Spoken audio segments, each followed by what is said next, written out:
programa anterior mencionamos al paso, a propósito del tema que estábamos hablando, un texto indio de la India que se llama Bhagavad Gita. Se escribe B larga H A G A B corta A D, Bhagavad, y Gita, o Gita sería mejor, G I T A, Bhagavad Gita. El Bhagavad Gita es un fragmento de otra cosa. Bhagavad Gita significa algo así como, significa la canción del Señor, se refiere al Señor de todos los señores, digamos, y es una escritura hindú que está escrita en versos, en sánscrito, y es parte de otra cosa, es parte de una épica hindú también que es el Mahabharata. El Mahabharata. Yo creo que les conté más o menos brevemente en qué consistía. El Gita, o el Bhagavad Gita, es un diálogo que se produce entre un príncipe que está a punto de librar un combate, el príncipe Arjuna, y Lord Krishna, que sería como la encarnación de la divinidad.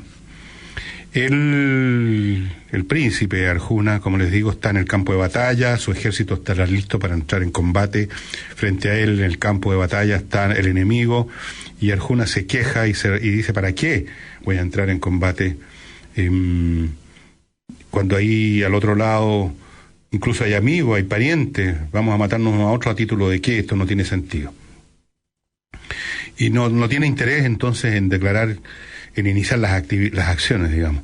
Entonces se le aparece Lord Krishna y que le dice básicamente que cumpla con su deber como guerrero, como kshatriya, que es la casta guerrera. Y le explica un montón de cosas que es el contenido precisamente de este texto, y que es un texto religioso, y que tiene que ver con la liberación de los horrores o de los dolores de este mundo. Entonces, ahí hay un montón de temas que son propios de la filosofía o de la religión hindú, el concepto de dharma, el concepto yoga, los ideales yoga, y un montón de temas de este tipo están en este diálogo que se está produciendo entre Arjuna y Lord Krishna antes de entrar en batalla. Y es un libro realmente interesante. Cuando uno lee la queja de Arjuna, es como estar leyendo a un pacifista. Yo no lo estoy diciendo en mal aquí. Es como leer a un pacifista que va a decir más o menos los argumentos de Arjuna. ¿Cuál es el sentido de la guerra? ¿Qué va a salir de bueno de esto? Dice finalmente. Y probablemente no va a salir nada de bueno de esto. Lo que le dice Krishna, lo que le dice el señor Lord Krishna, es que él tiene que cumplir con su deber. Su deber en ese momento, por las razones que sean, es entrar en combate, que no hay daño ninguno, que no hay mal ninguno en eso, porque nada ni nada es destruido realmente. Simplemente las distintas encarnaciones o manifestaciones del ser aparecen y desaparecen sin que esto dañe la verdadera sustancia incluso de los que van a morir. Esos guerreros que van a morir en realidad, por así decirlo, se van a cambiar de traje nada más. Lo que hay de verdadero y sustantivo en ellos es Dharma, es la divinidad. Entonces es una filosofía o una postura donde en cierto sentido hay un elemento de fatalismo. O sea, uno tiene que cumplir con su deber. La vida nos puso en ciertas circunstancias, tenemos que combatir y tenemos que combatir. Y el hacer este tipo de lucubraciones que parecen muy profundas, lo que le da a entender los Krishna, no lo son tanto, porque en definitiva la única profundidad real es que todo eso, el campo de batalla, los ejércitos que se van a enfrentar, la vida y la muerte, no es más que una fantasía, el sueño de Dios, podríamos decir así. Hay en este Bhagavad una incorporación de varias tradiciones religiosas que aparecen ahí. El proceso del pensamiento hindú, como todos los procesos de pensamiento como el de Occidente también, es eso, un proceso. O sea, cada pensamiento se apoya en religiones o posturas filosóficas previas y las desarrolla más en un sentido o en otro, y se va produciendo, por así decirlo, abro comillas, un progreso. No en el sentido, voy a tratar de explicarme, no en el sentido de que la filosofía o postura que viene después es mejor o es más verdadera, no es ese el punto. Simplemente es más compleja, si ustedes quieren, porque van incorporando, van, para usar un lenguaje hegeliano, subsumiendo, o sea, integrando en el cuerpo de la filosofía el pensamiento anterior y no simplemente refutándolo. Eso, dicho sea de paso, si ustedes me permiten ahora pasar de una cosa a otra así abruptamente, yo aquí he mencionado muchas veces, creo que lo he mencionado muchas veces, a un filósofo, no a Schopenhauer ahora, a Hegel. Hegel es uno de los filósofos más profundos y grandes y complejos y difíciles de entender que ha producido la filosofía occidental. Los voy a ubicar, ya les voy a decir por qué lo estoy recordando ahora. Lo ubico primero un poco con el personaje. Este hombre nació en 1770 y murió en 1831. Fue una de las muchas víctimas de una epidemia de cólera que hubo en Europa en ese año. Es una de las personas más importantes en la historia de la filosofía alemana y occidental. Se podría decir, el padre fundador de, ¿cómo llamarlo?, el idealismo. Entendamos idealismo no como se usa la palabra habitualmente, como una persona que tiene ideales. No es idealismo, no significa eso, que es una persona buena, que piensa en cosas buenas, que es idealista. Idealismo significa poner en el centro del sistema filosófico la idea. Eso es el idealismo. Y fue uno de los pensadores, yo diría, más influyentes. De él nacieron muchas hebras filosóficas, desde luego el marxismo. Carlos Marx, como muchos estudiantes de su época, bebió y se sumergió completamente en la filosofía hegeliana, y él dijo después que la había puesto de pie, o sea, como que el mundo que había planteado Hegel estaba de cabeza. Él, Marx, con tan modesto el hombre, dijo: yo puse de pie la filosofía hegeliana. La verdad es que la simplificó y la bastardeó, esa es mi opinión, ¿no? Yo creo que nunca entendió realmente el pensamiento hegeliano, que es una de las cosas más complejas que jamás en mi vida he puesto mis ojos encima. Hay un libro de él que se llama De la lógica hegeliana. Le sale a uno los sesos por las orejas para entender. Uno lo logra entender al final, pero es realmente arduo. Ahora, el tema, y lo recuerdo ahora a propósito del Bhagavad Gita, porque Hegel hizo exactamente eso. Él, cuando en distintos tratados o libros de los que escribió varios, él no llegaba y decía: no, señor, estaba equivocado, Aristóteles estaba equivocado, Platón estaba equivocado, cualquier filósofo previo. Él tomaba esas filosofías, veía examinaba sus, podríamos decirle, sus fallas o sus debilidades, y las veía, pero las veía como visiones parciales, pero que parciales y todo tenían un nudo, un meollo, un grano de valor, y él las integró en su sistema. Él no rechazó, él subsumía. Por eso me acordé de él cuando usé esa palabra. Él subsumía, es decir, es un poco lo que pasa, si me permiten otro paralelo quizá un poco audaz, lo que pasa en la ciencia física matemática con la relación entre, por ejemplo, Newton y con Einstein. Einstein no es que haya rechazado y dijo todo lo que escribió, lo que dijo Newton sobre la gravitación universal, el tiempo absoluto, es erróneo. Él subsumió la física newtoniana. Él desarrolla un cuerpo más complejo que la física relativista, que a su vez ha sido subsumida por físicas más complejas todavía. Las teorías ahora que se están desarrollando son de una complejidad que escapan completamente de mi comprensión, ni siquiera del ABC del asunto, pero sí me doy cuenta que no es un tema de rechazar, sino que es un tema de integrar y ver en qué condición específica, parcial, ese punto de vista, esa teoría funciona. Por ejemplo, en el mundo en que nos movemos nosotros, en la Tierra, podríamos decir que los físicos son todos newtonianos.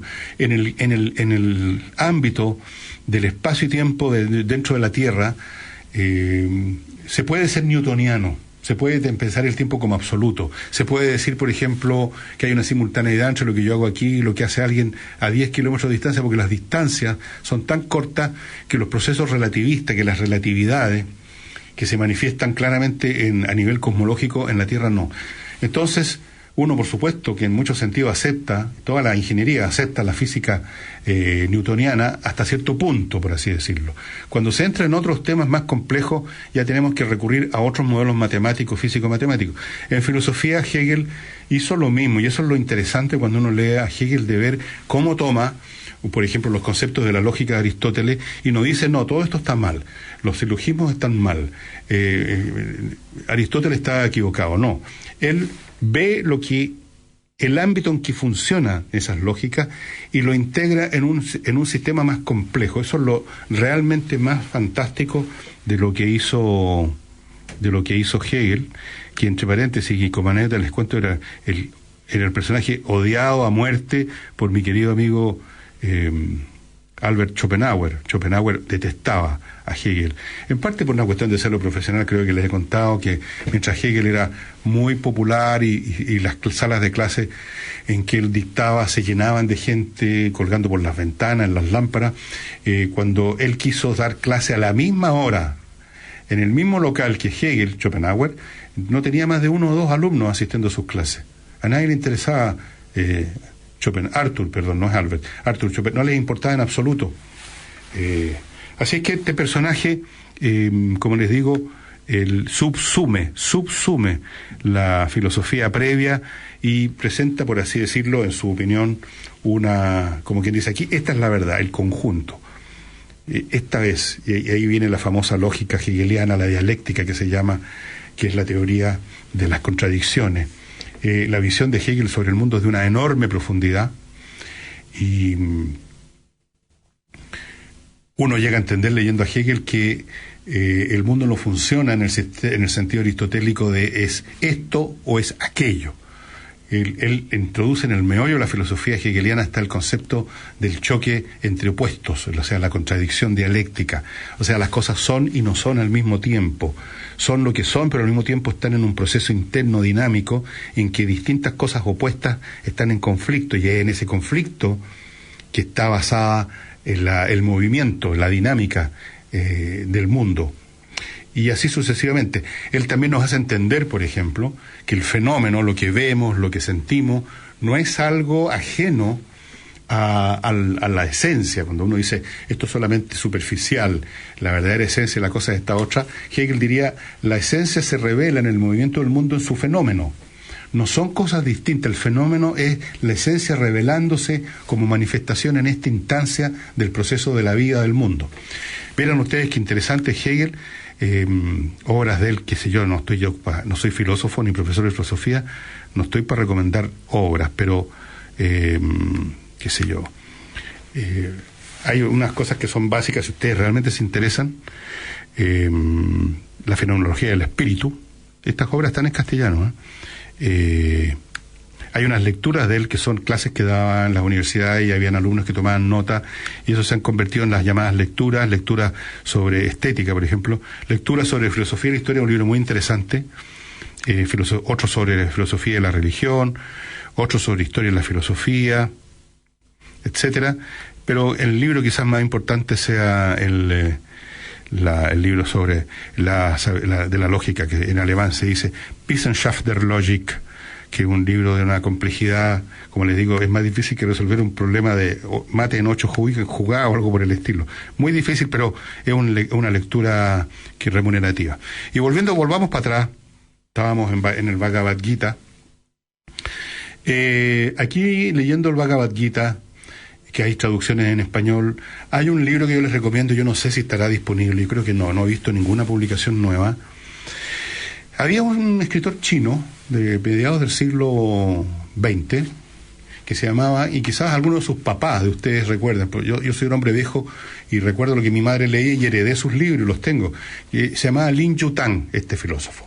Un hombre muy agradable, muy simpático, que escribió un montón de cosas. Por ejemplo, un famoso libro que se llama El arte de vivir o La sabiduría de vivir, que es un libro muy, muy entretenido, y escribió unos compendios, uno de filosofía oriental, uno de la filosofía china y otro de la filosofía de la India. Digo de la India y no hindú, porque el hinduismo es una religión, o sea, una vertiente de pensamiento o de postura filosófica o religiosa entre muchas otras. Incluso hubo una postura materialista en la India. Y él recorre toda esta filosofía y es muy entretenido. Bueno, yo ahí fue donde vi esto de Arjuna y de Lord Krishna, que le dice, no se preocupe de ir a la guerra y que van a morir, porque no muere nadie en realidad. Este es un juego cósmico. Y regresamos, fíjense que mientras escuchaba la música también estaba pensando en qué otras cosas se asocian, no ahora con el Bhagavad Gita, que es una cosa que hay que leerla realmente, sino con esto de la dialéctica hegeliana. Y para que vean ustedes cómo muchos conceptos y posturas, como bien decía Aldous Huxley, la filosofía perenne se conectan unos con otros, y la razón es simplemente que el mundo es el mismo, y obviamente que pensadores de distintos lugares y tiempos de todas formas miran la misma cosa, aunque la miren algo distinta, tienen otra postura, están en otro punto de vista, en otro punto relativo del espacio y el tiempo, pero más o menos por distintos que sean los lenguajes y las miradas, lo que están mirando es lo mismo, y por lo tanto no es tan raro, a final de cuentas, que lleguen a las mismas conclusiones. Un poco lo que pasa, por ejemplo, en la ciencia físico-matemática. No, de cualquiera que sea el que haga una suma va a tener que llegar al mismo resultado. Estaba pensando aquí en el famoso concepto que usted debe haber escuchado, incluso quizás ha visto el símbolo, que han hecho joyas y muchas cosas con él, que es el Yin Yang, que es una concepción de la filosofía china, que dice que los opuestos, por ejemplo el blanco y el negro, el fuego y qué sé yo, y todo lo demás, la luz y la oscuridad, son fuerzas contrarias que son complementarias, que están interconectadas y que no se pueden entender.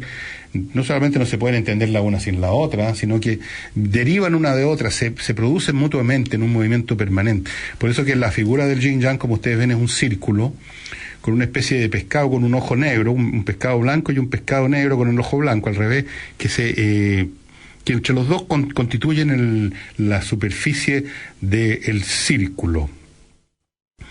Y esta dualidad, dice la filosofía del Yin Yang, está en todo. Y si uno recurre a la experiencia personal que tiene de la vida en todo orden de cosas, en forma a veces más clara y a veces más oscura, más confusa, se manifiesta esta dualidad. Cómo las cosas no son como en un solo bloque, sino que son procesos, y como proceso, ¿qué los mueve? Es esta contradicción interna, esta dualidad. Se podría decir que toda entidad existente, que usted, incluyéndose usted mismo en el stock, en el repertorio, toda entidad existente es un proceso, no es algo fijo, es un proceso, y un proceso que consiste en la transformación derivada de fuerzas internas, derivada a su vez del conflicto de cosas opuestas. Y en este proceso es como estos entes se convierten en otra cosa, o sea, se destruyen porque se convierten en otra cosa. Y esa es la naturaleza, podríamos decir, de la vida en todos sus aspectos, desde el cosmos hasta el funcionamiento de los átomos. Y esta manera y esta concepción que podemos tener ahora apoyados en la física y en los conocimientos de las ciencias modernas, tienen ya una mirada, han tenido esta mirada desde los tiempos más antiguos, desde el campo de la filosofía, de las religiones, una mirada, por supuesto, que uno puede considerarla más elemental o menos definida, menos detallada, pero que va al meollo del asunto. Y el Yin Yang, esta dualidad que está en permanente conflicto y dando origen al movimiento, a la transformación de las cosas, es una concepción china que yo creo que muchos de nosotros es la concepción hegeliana, solo que Hegel está explicado y está visto y conceptualizado cómo se conceptualizan las cosas en la filosofía occidental, que es un modo muy distinto al de las filosofías orientales. Yo recomiendo que busquen estos libros de Lin Yutang, porque ahí uno se empapa sin necesidad de tener que estudiar a fondo el asunto, en estas filosofías que son varias, no hay una filosofía china, hay muchas filosofías chinas, igual que en Occidente hay muchas filosofías, pero tienen una conexión unas con otras, y uno ve ahí de inmediato cómo la mente oriental, por lo menos en los periodos en que estas filosofías se crearon, funcionaba de una manera muy distinta a la mente occidental, que está encuadrada dentro de otras, podríamos decir, paradigmas o tradiciones culturales de uso del raciocinio. Para nosotros el mundo es un poco más cuadrado, si ustedes quieren, que como lo ven las filosofías orientales. Incluso es muy interesante, y yo hace un par de años más o menos, realmente me tincó meterme en el mundo de la cábala judía, y no es que haya estudiado la cábala judía, para nada, pero leí un libro, un estudio sobre el desarrollo de la cábala judía en España, que por supuesto tuvo bastantes problemas con la Inquisición cristiana, ¿no? La Inquisición de la Iglesia Católica.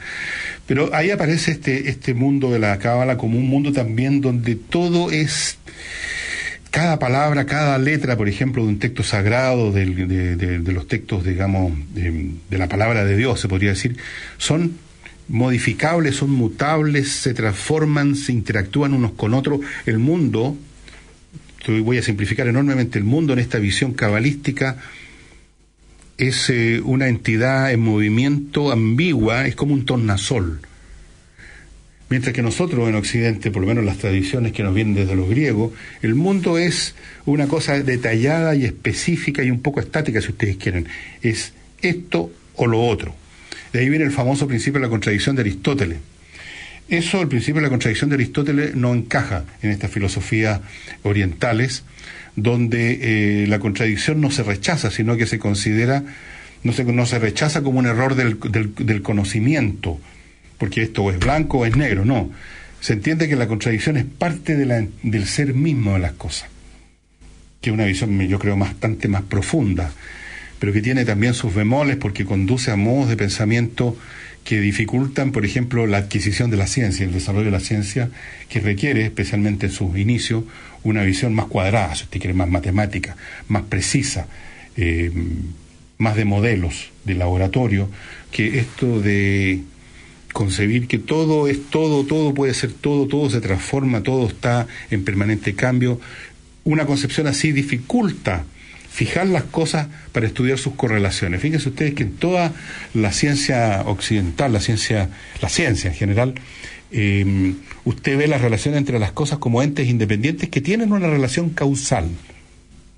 Como si el mundo fuera un montón de bolas de billar que son entes aparte que se conectan, se pueden conectar cuando impactan uno con otro.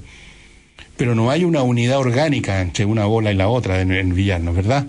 Hay una visión mecánica del mundo, si ustedes quieren. Y una visión mecánica que se expresa estupendamente en la filosofía y en la física del siglo XVII. Después la cosa sí se puso más compleja. Por ejemplo, Einstein con la teoría de la relatividad, podríamos decir, perdónenme los físicos por lo que voy a decir, podríamos decir que introduce un elemento, bueno, por supuesto, relatividad, introduce un elemento que rompe esta fijeza. Por ejemplo, rompe el concepto de tiempo absoluto. El tiempo es el mismo para todos los puntos del universo, que es la visión tácita de la mecánica clásica. El tiempo es como un río inmenso donde todos estamos, todos, nosotros aquí en la Tierra y los que viven en un planeta, en otra galaxia, estamos todos metidos en el mismo río avanzando a la misma velocidad y en la misma sustancia. Esa visión fue destruida por Einstein, por cierto. Entonces, hay un elemento de complejidad extra que él introdujo en el mundo de los fenómenos, y la física cuántica, por lo que yo entiendo, hasta donde no llego a entender, perdónenme de nuevo los físicos, introduce un elemento de ambigüedad aún mayor. La física cuántica llega a ciertos niveles donde, francamente, por ejemplo, todo el concepto de mecánico, causal, de causa y efecto, se empieza a convertir simplemente en algo irrelevante, en un absurdo. Empiezan a pasar cosas en el mundo de la física cuántica que no tienen explicación en una concepción clásica donde los objetos son entes separados que tienen relaciones en el espacio y el tiempo más o menos mecánicas. Bueno, no quiero entrar en más especulaciones porque francamente este tema requiere un poquito más de precisión y de profundizar, cosa que yo no puedo hacer en un programa de radio y tampoco podría hacerlo en ninguna otra parte probablemente. Esta es la verdad, yo no sé más allá del ABC de esto, cuando mucho. Sí puedo hacer recomendaciones, hasta ahí llega mi cacumen en estas materias. Para los interesados en la filosofía china o hindú, o las dos, yo creo que pueden encontrar en estas librerías de viejo que están por montones acá en Providencia, llegando a las Torres Tajamar, estos libros de Lin Yutang, que es súper interesante. Voy a buscarles a Lin Yutang porque fíjese que es un personaje, un divulgador, como yo soy, pero mejor divulgador que yo, sin duda alguna, que estuvo muy de moda, después se olvidaron de él, yo creo que nadie se acuerda de Lin Yutang. La importancia de vivir es el primer libro que yo leí, era un libro que tenía mi madre en su biblioteca y que es extraordinariamente entretenido. Ahí recorre bastante filosofía y puntos de vista, pero lo importante son otras cosas. Él da, por así decirlo, un recetario de cuál es la buena vida. O sea, un poco eso, es la importancia de vivir. Es un hombre lleno de sentido común. Es un agrado leer a este libro. Después tenemos, este libro está, por lo que veo, está disponible en paperback. Estoy viendo en Amazon en inglés, The Importance of Living, paperback, $13, etcétera. Quedan 12 de stock, dice aquí. ¿Y qué más tenemos de Lin Yutang? A ver si está esto. Hay uno que se llama La sabiduría de Lao Tse, un filósofo chino. Después tenemos, aquí está el libro que yo les recomendaba, La sabiduría de China y de India. En un solo libro parece que están las dos cosas, yo lo tengo en 2 volúmenes. Este está solamente en libros usados. Bueno, les recomiendo que busquen a Lin Yutang, que busquen el Bhagavad Gita, que debe haber más de un PDF gratis, y a los que quieran realmente meterse a fondo en la filosofía ya más compleja de Occidente, tienen que meterse en Hegel, y ahí recomiendo La ciencia de la lógica, se llama el libro en castellano, que les digo que es difícil, pero es muy remunerativo mentalmente. La ciencia de la lógica de Hegel.